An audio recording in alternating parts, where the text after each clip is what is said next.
Hello, welcome back. Today we're going to be tying a Kate McLaren. So the hook I have in the vise is a Full & Mill competition heavy wet,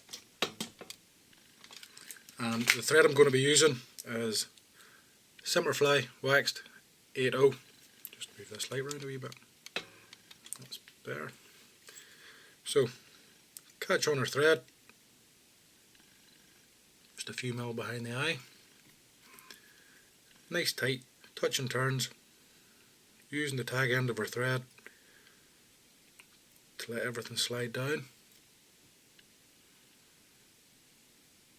Taking our thread down, round the bend a bit. I'm going to put a wee tag at the end, or a wee butt. So you want to take your thread round the bend, just 4 or 5 mil, break it off. So for the tag or butt, I'm going to be using some Opal Mirage. Just take off a length 6 or 7 inches, taper the end. That'll just help get you started when you're turning, when you're winding on. Catch it in, tie it down, bringing your thread up around the bend onto the top of the shank again. So I like to stop somewhere between point and the barb, and then just for a bit of durability add on a wee bit of super glue. Won't last.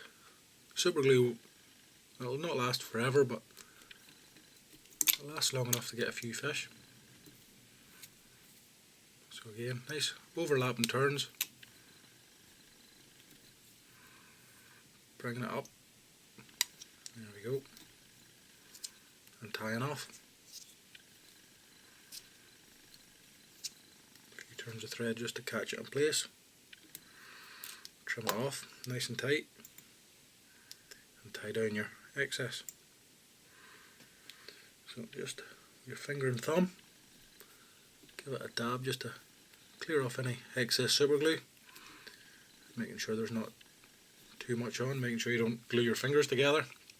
So for the tail, rather than golden pheasant topping, I'm going to be using some of this Glo-brite number 10. Nice fluorescent yellow type colour.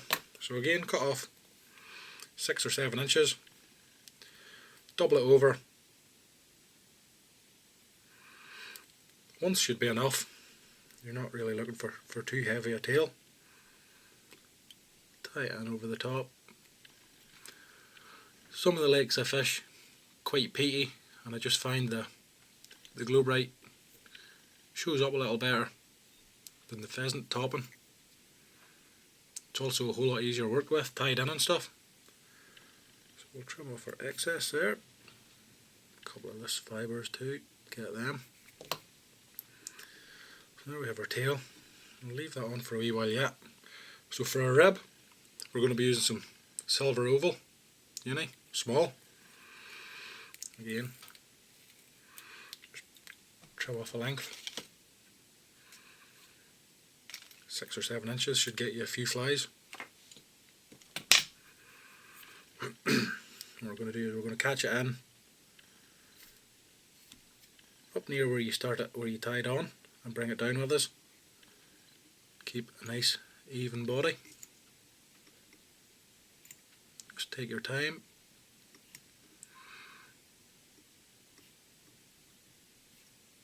There we go. Just make sure your tail is on top of the shank. Bring it down to where your butt ends. There we go. So for the dubbing, we're just going to be using some black seal's fur. Pinch off a bit. Usually wherever you pinch off, half it you don't need. Anywhere near as much as you think you do, you're better to add it on little and often. There we go, nice tight dubbing rope.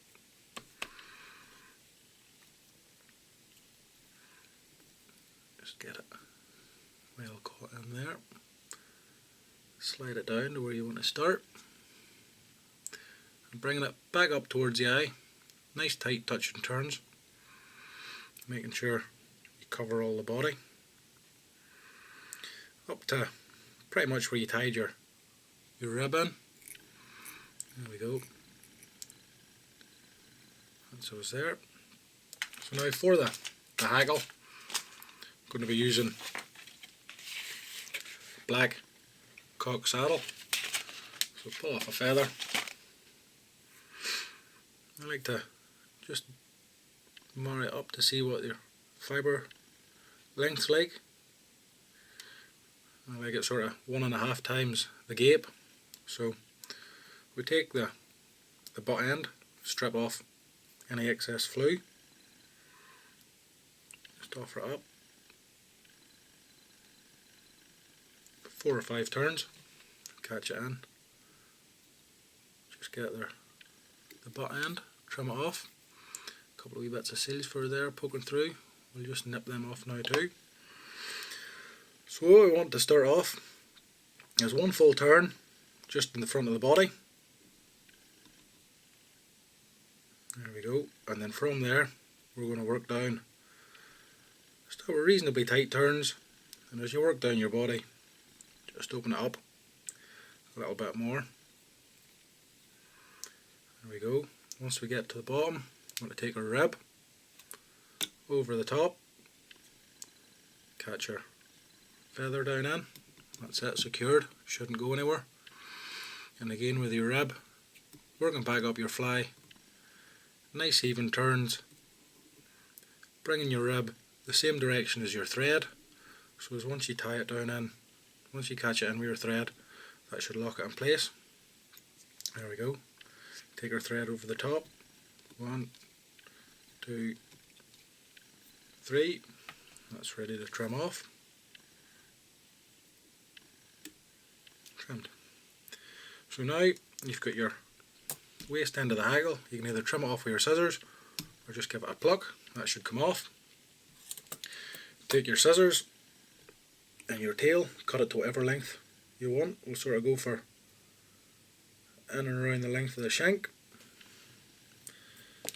And now I like to just rough it up a bit with the Velcro. This will help get some of those black fibres pulled back.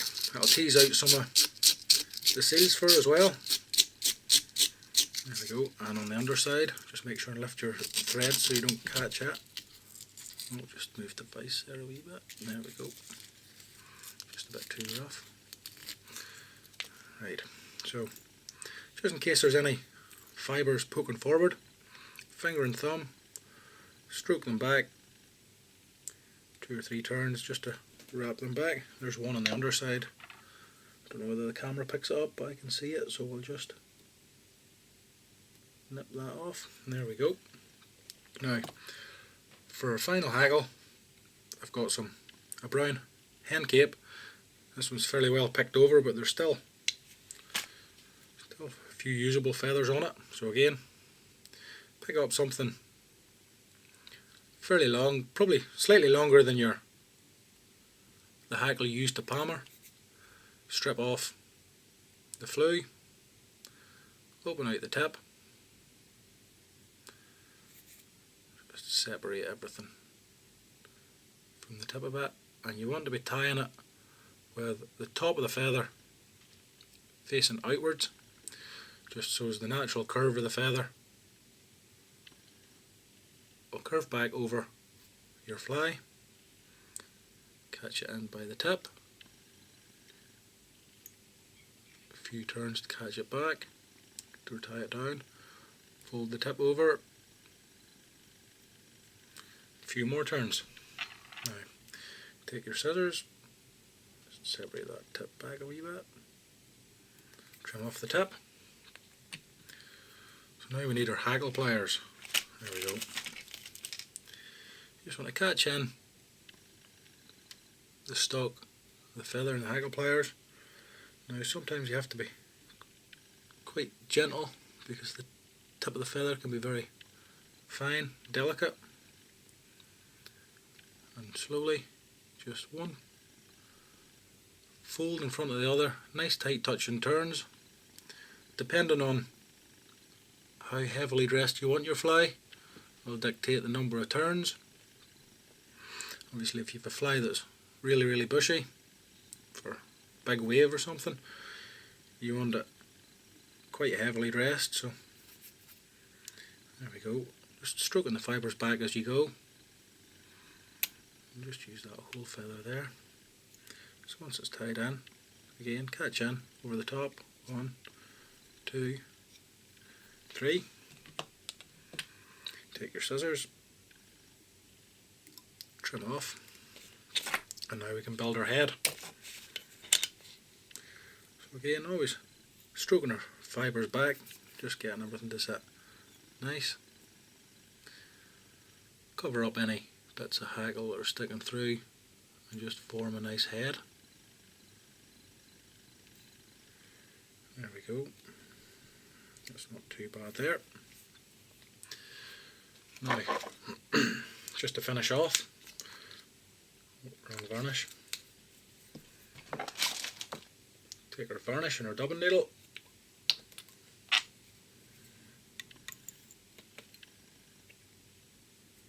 Coat a bit of the thread.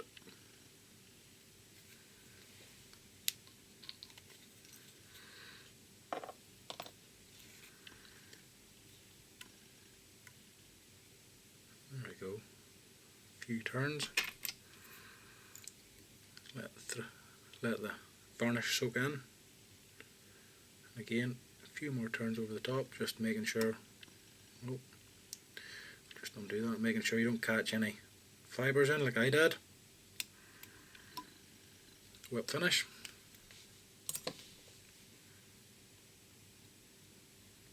Trim off. Here we have Kate McLaren, or Kate McLaren with a Glo-brite tail. Thanks a lot for watching. Hope you enjoyed. Feel free to subscribe to my channel.